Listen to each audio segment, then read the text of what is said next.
Hello and welcome to another edition of Insight, the Greater Cleveland Partnership feature that focuses upon areas of interest to the Greater Cleveland business community. I'm Steve Lutner, and joining me today is Alicia Washington, Senior Director of Advocacy for the Greater Cleveland Partnership. Hi, Alicia. Hi, Steve. And Nick Catozzi, Vice President of Advocacy for the Greater Cleveland Partnership. How you doing, Nick? Good, Steve. Yourself? Nick, Alicia, today we're going to focus upon what is arguably Greater Cleveland's greatest asset. That's our Great Lake, Lake Erie. There's multiple challenges and issues facing the lake. Let's start with you, Nick. You focus upon federal issues in your work for the Greater Cleveland Partnership. Talk to us specifically about dredging, the importance of dredging the channel, the Cuyahoga River, where it empties into the lake, and why that's important to the local economy. Sure.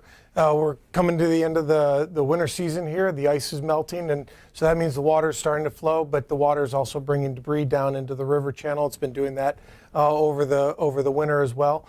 So it's important that we get the channel cleared. The Army Corps of Engineers is responsible for dredging the Federal Navigation Channel all the way up the river to ArcelorMittal Steel. And as has happened last year, there was a delay, and we're concerned that another delay may happen again this year.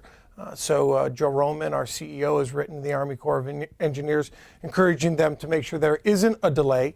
And the real challenge has been, what are we going to do with the dredge material? We have advocated that they put it into a confined disposal facility as opposed to open lake dredging, and Alicia's going to touch on that in a little bit.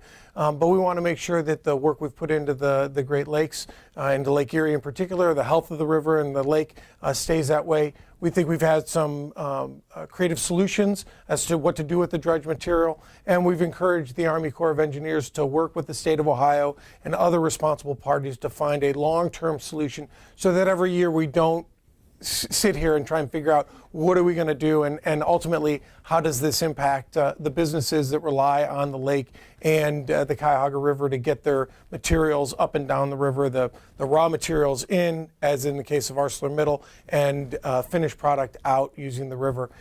Is an economic impact. We know that it's an economic driver, and it's not only for the economy but the ecology. It's a real asset for our community. If that's not dredged adequately, the freighters can't come up and down the river with the full loads. Right. It's called light loading, and it's about the efficiency of ArcelorMittal and other businesses along the river. And if they can't they can't fully load, then it's going to ultimately impact the efficiency of one of the country's largest steel making operations. So there's one important issue that involves the river and the lake. In Columbus, and you focus largely on state issues working for the Greater Cleveland Partnership, there's different separate legislation that's now pending at the State House. Can you talk a little bit about that, Alicia? Yeah, absolutely. So all of this kind of stemmed from the issue that we saw happen in Toledo last summer when there were algal blooms that exploded in the western basin of the lake that caused issues with drinking water in the city of Toledo.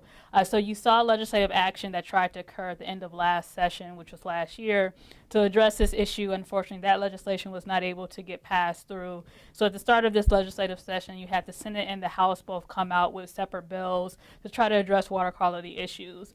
They speak to some of the dredging issues, similar to what Nick talked about, but the core of those bills really begin to focus around manure and fertilizer applications that farmers are typically doing on frozen ground or during times of heavy rain.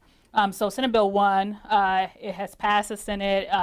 House Bill 61 has passed the House, and now it's a matter of really vetting through both of those bills between the House and the Senate and determining which one will be the main vehicle for final passage that the governor will sign off on, which we hope will happen sometime next week. All aimed to hopefully reduce that type of problem from reoccurring. That's right. Well, Alicia, thanks. Nick, thanks. The Lake Erie is a very vital resource recreationally and economically for Greater Cleveland. It's great that the Greater Cleveland Partnership keeps a close eye on it, both in Columbus and in Washington. Thanks very much. And thanks for joining us for another edition of Insight. In the weeks and months ahead, we'll be examining more issues of interest to the Greater Cleveland business community.